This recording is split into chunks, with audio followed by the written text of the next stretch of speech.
Տեսեք, այնպիսի թալան, ինչպիսին վերջի 8 տարում, 9 տարում է կատարվել սրանց օրոք, երբևիցե տեղի չի ունեցել։ Ներկայիս իշխանությունները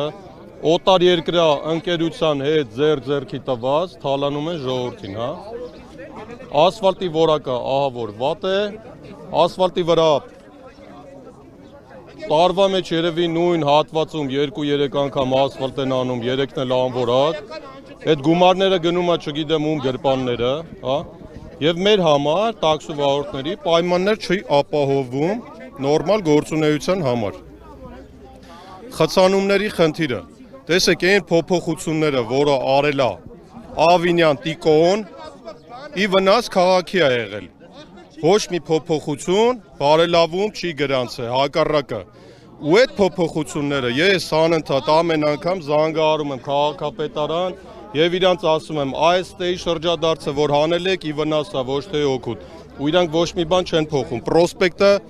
ամբողջ օրը կանգնած է, քաղաքի կենտրոնը կանգնած է, Կոմիտասը կանգնած է, ավելի վատացել է, իհարկե։ Ու այդ փոփոխությունները դիտավորյալ են արել, որպեսզի քաղաքի կենսագործունեությունը խաթարեն։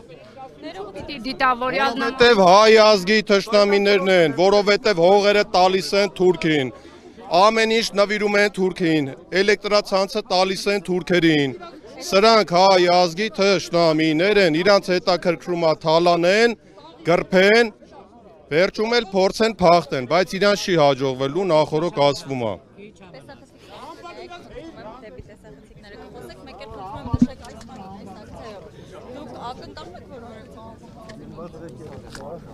Մեր